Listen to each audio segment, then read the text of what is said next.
Friends नमस्कार informative Odisha YouTube channel को स्वागत। जिला हॉस्पिटल आसीथिबा बड़ घोषणा विषय रे कहबी।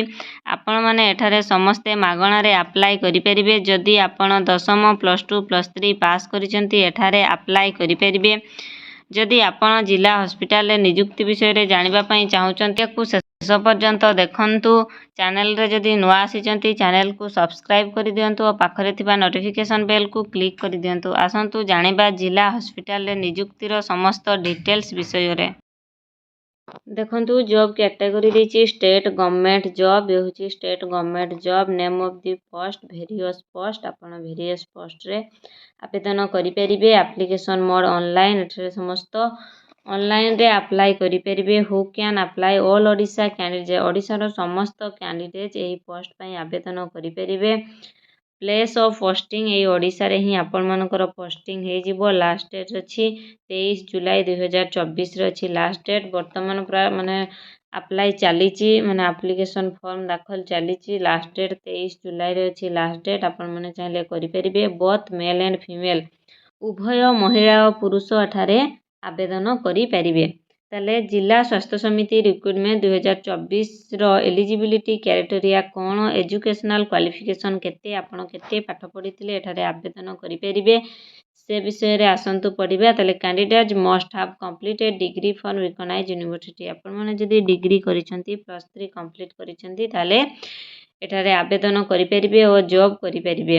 ताले एज लिमिट वर्तमान आसंतु जानिबा एज लिमिट केते। ताले हमर जिला स्वास्थ्य समिति रे जॉब करबा पई एज लिमिट केते रहिछि। मिनिमम एज रहिछि 21 वर्ष। आपनकर 21 वर्ष रु अधिक होइथिबा दरकार। मैक्सिमम एज हेछि 58 इयर्स माने 58 वर्ष रु कम हेतिबो। 21 वर्ष रु अधिक हेइथिले आपण एठारे अप्लाई करि परिबे। ताले ओबीसी पई अछि 3 इयर्स रो रिलैक्सेशन अछि। आउ एसटी एससी पीडब्ल्यूडी में 5 इयर्स। एक्स सर्विसमैन पई 5 years and PWD SC ST पई 15 वर्ष रो एज रिलैक्सेशन रहिछि। आपण माने चाहिले एठारे आवेदन करि परिबे।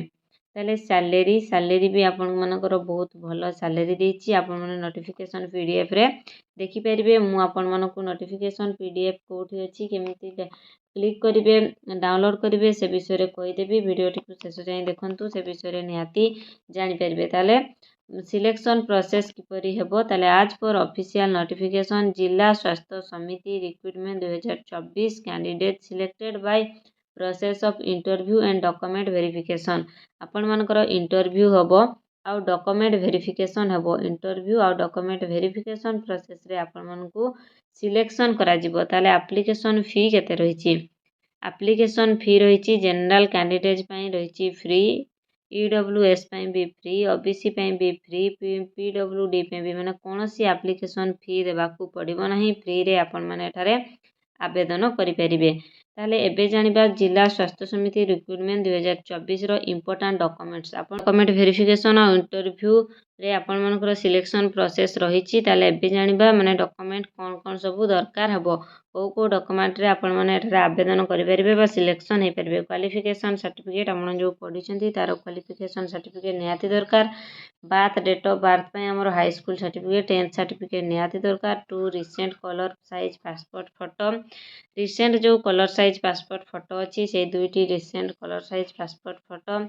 रेजिस्ट्रेशन सर्टिफिकेट कास्ट सर्टिफिकेट जदि आपण कोनोसिटी चाकरी any experience if any experience certificate जदि आपण कोनोसिटी जॉब करूछंती ताले आपण मानकर एक्सपीरियंस सर्टिफिकेट अछि ताले माने ताले आपण माने डॉक्यूमेंट्स रे देई परिबे। ताले जिला स्वास्थ्य समिति रिक्रुटमेंट 2024 इंपोर्टेंट डेट आप माने अप्लाई स्टार्ट वर्तमान हे सारिछि। Already start चलीछि। आपण माने चाहिले आवेदन करि परिबे। अप्लाई डेट लास्ट डेट रहिछि 23/7/2024 रे लास्ट डेट हबो। आपण माने चाहिले एबे आवेदन करि परिबे।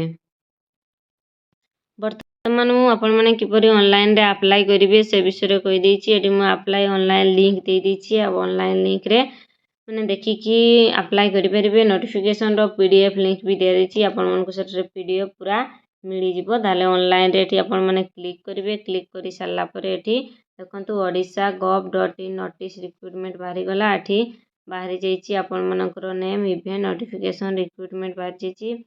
ए सब एठारे आपण माने अप्लाई करि परिबे। ଏହିପରି ଜବ୍ ଇନଫର୍ମେସନ୍ ଜାଣିବା ପାଇଁ ଚ୍ୟାନେଲକୁ ସବସ୍କ୍ରାଇବ୍ କରନ୍ତୁ ଓ ପାଖରେ ଥିବା ନୋଟିଫିକେସନ୍ ବେଲକୁ କ୍ଲିକ୍ କରିଦିଅନ୍ତୁ ଏବଂ ନିଜର ଫ୍ରେଣ୍ଡ ସାଙ୍ଗସାଥିମାନଙ୍କୁ ସେୟାର କରନ୍ତୁ, ସେମାନେ ବି ଜବ୍ ବିଷୟରେ ଜାଣିପାରିବେ।